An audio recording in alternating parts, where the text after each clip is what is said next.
Hey guys, how's it going? Welcome to my video. All right, so I just want to do a final review of this VIDENT. Sorry about the light being so. It's a little bit it's a bit in the later evening right now, but iAuto 702 Pro. So I've done a ton of videos on this and tried using it for a couple of things. I think it was I tried clearing out the my brake issue, brake lights, brake issues, the traction, a bunch of brake codes and stuff like that for a hybrid, for a Toyota hybrid, and wasn't able to do it. But I'll be honest with you, I wasn't able to do it with Toyota's TechStream software. So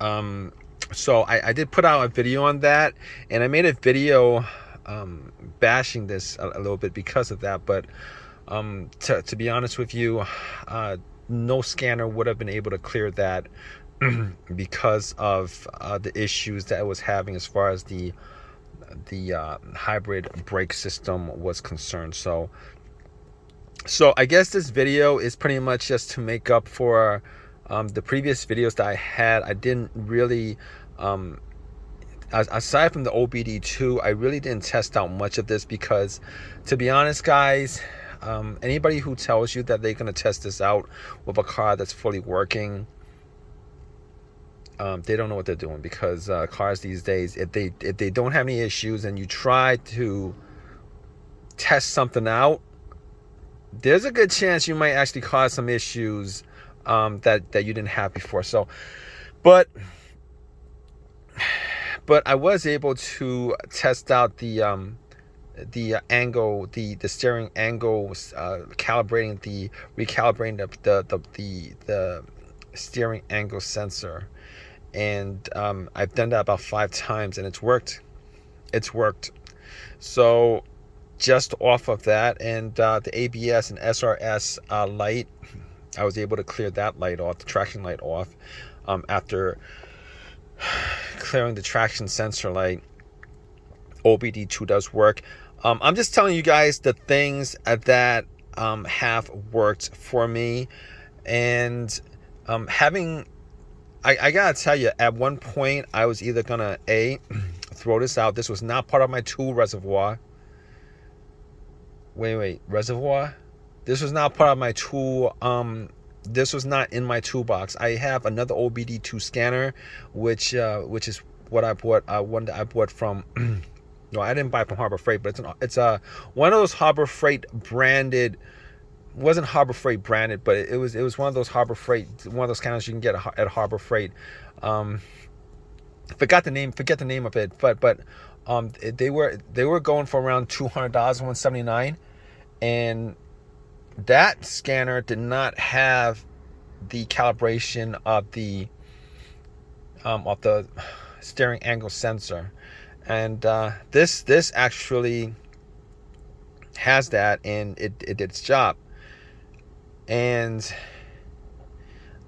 I gotta be honest with you, I'm gonna end up keeping this. I am glad that I didn't throw this out, because if I had thrown this out, I would have had to buy another another scanner that actually had that ability to clear the traction light, and, well, not to clear the traction light, but to calibrate the steering angle sensor.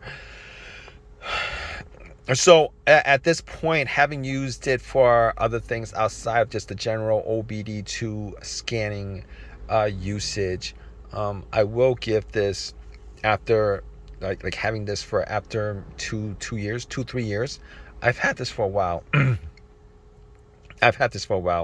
2 or 3 years after not having used it, after using it for something that this wouldn't have been able to do, or even a 2000 scanner wouldn't have been able to do, and just getting around to using this, I will give this a thumbs up. I was a bit disappointed last time my last video on this VIDENT scanner.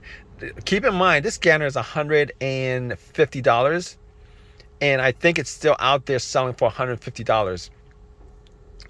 And it just has a lot of different different uses, and I can't knock it at this point for the price point of this scanner. I can't knock it at this point because it did help resolve my traction issue, my steering angle sensor issue. It did help resolve those issues. Now, as far as the other stuff, like the battery, the oil reset, I will assume that those how would I call them, those functions do work. I will assume that those functions do work, all right, because the steering angle sensor does work, calibration does work, OBD2 does work, ABS and SRS does work. And after using this, having used it, I will give this a thumbs up. If you guys are looking to get a relatively inexpensive OBD2 scanner that actually has this amount of function, it's I will say that I am glad that that I am keeping this. I'm glad that I'm keeping this. I'm glad that I did keep it instead of having it thrown out, or maybe just put it out as a free giveaway. I was going to do a free giveaway on this. I was going to maybe just throw it out, maybe give it to the, just, you know, put it out as a free giveaway. But I am gonna keep this as far as this is concerned. I am gonna keep this. This is gonna be part of my tool repertoire. Is that the right word? My tool repertoire. So I don't know how many of these videos are out there for this particular scanner. I know when I was looking for these scanners, this scanner itself, I was looking for reviews of it. And I will say that there weren't enough reviews for me to actually,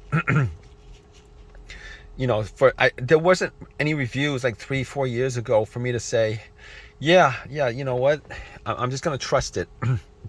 There just wasn't. I just liked the way it looked. I liked the price, and I just took a hunch that it would work, and just never got around to using it too much. It's the funniest thing, because I've ended up using the cheapest OBD2 scanners that I've had, and those actually work like 90% of the time for whatever, you know. Most people actually use it to read codes and stuff like that, which is what I do. I don't. I like the whole reset thing, the oil reset, all this stuff. A lot of this stuff is actually, the cars are actually have a built-in ability to reset those codes, and normally I just use the codes the cars set up, whatever that might be, to reset all those things. So I never actually got around to using it that much. No, but after having used it for a couple of things that a cheaper OBD2 scanner doesn't have as far as functions concerned, I will say that this actually saved me from getting another OBD2 scanner, because it worked. It worked. So so I'm just putting another video of this out there for all you guys who are looking to get like a relatively cheap OBD2 scanner with a lot of different variety of functions that actually work on a variety of different cars. I know a lot of OBD2 scanner these days are actually specific to one manufacturer or whatever, but this actually gives you a selection of all kinds of different vehicles. So I can't knock it. I even feel kind of bad for knocking it, but I there wasn't a lot of reviews of this that I couldn't I couldn't even at this point I wouldn't use an OBD2 to test out an issue that never existed on my vehicle or on any other vehicle, just to test it out. Because as I said before, these cars are sensitive, with the whole issues with ECUs, ECMs, the transmission control module, they're all connected. So if I never needed to use this, if the car doesn't have any issues, I'm not going to try to test something out just so an issue pops up and it causes an issue or whatever. But anyway, came around to using this a bit. It's worked. It's decently priced. It's a good looking OBD2 scanner with a variety that works for a variety of cars with a lot of different functions. And this is just an ongoing review as far as this product is concerned. All right, I might put up future reviews when I use this, because let's just say I have a little bit more confidence as far as using this is concerned, as far as these issues come up and stuff like that. I wouldn't test out any of these functions. As a matter of fact, I don't even think I could test out a lot of these functions if I didn't have any kind of issues with with the vehicle, with my car. So anyway, if you guys personally have some of your own experiences with this, some comments, good or bad, on this product, definitely leave a comment in the comment section. It might help out somebody else who's looking out to purchase this. If you guys have a question, leave a question in the comment section. Please subscribe. Please give me a thumbs up. All right, guys. Appreciate your time. Hope this has helped you guys out as far as maybe figuring out which OBD2 scanner you're going to be up for buying. And aside from that, take care, guys.